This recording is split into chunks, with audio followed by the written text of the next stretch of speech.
આમોદ નગરપાલિકાના ભંગારની હરાજીના વિવાદમાં પાલિકાના વિપક્ષી સદસ્યએ મામલતદારને આવેદનપત્ર આપી આત્મવિલોપન કરવાની ચીમકી આપી પોલીસને ધીમી ગતિની તપાસ બાબતે 5 દિવસની મુદત આપી 4 જુલાઈએ આત્મવિલોપન એલાન આમોદ નગરપાલિકાના ભંગારની હરાજીનો મુદ્દે વિપક્ષે આક્રમક વલણ અપનાવી આજરોજ આમોદ મામલતદારને આવેદનપત્ર આપી 5 દિવસમાં મામલતદાર કચેરી પાસે આવેલી ડોક્ટર બાબા સાહેબ આંબેડકરની પ્રતિમા પાસે જુલાઈના રોજ વિપક્ષી સદસ્યએ આત્મવિલોપન કરવાની ચીમકી આપી હતી, જેથી વહીવટીતંત્રમાં ખળભળાટ મચી જવા પામ્યો। આમોદ નગરપાલિકા દ્વારા પાલિકાના ભંગારના સામાનની હરાજી કરવામાં આવી, જેમાં પાલિકાના ભંગારની આવકમાંથી 5.50 લાખની આવક પ્રાપ્ત થઈ હતી, પરંતુ એજન્સી દ્વારા 11 મે 2023ના રોજ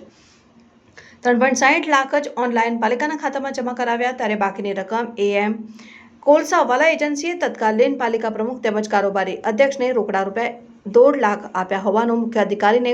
લેખિત ખુલાસો કર્યો હતો, પરંતુ પાલિકામાં હજુ સુધી 1.5 લાખ જમા નહીં થતા આમોદ નગરપાલિકાના વિપક્ષે પ્રાદેશિક નિયામક અને વિજિલન્સ કમિશનરને ફરિયાદ કરી હતી, જે બાદ આમોદ નગરપાલિકાના સેનેટરી ઇન્સ્પેક્ટર હિતેશ અંસારીએ ભ્રષ્ટાચારીઓ સામે આમોદ પોલીસ મથકે ફરિયાદ કરવાનો આદેશ કર્યો હતો, જેથી સેનેટરી ઇન્સ્પેક્ટર હિતેશ અંસારી દ્વારા આમોદ પોલીસ મથકે ફરિયાદ પણ કરવામાં આવી હોવા છતાં પોલીસ ઉપર રાજકીય દબાણને કારણે ધીમી ગતિથી કામગીરી કરવામાં આવી રહી છે। ભંગારના ભ્રષ્ટાચારીઓ સામે કોઈ કાર્યવાહી કરવામાં નહીં આવતા આમોદ નગરપાલિકાના એકતા પેનલના અપક્ષ સદસ્ય મહેન્દ્ર દેસાઈ દ્વારા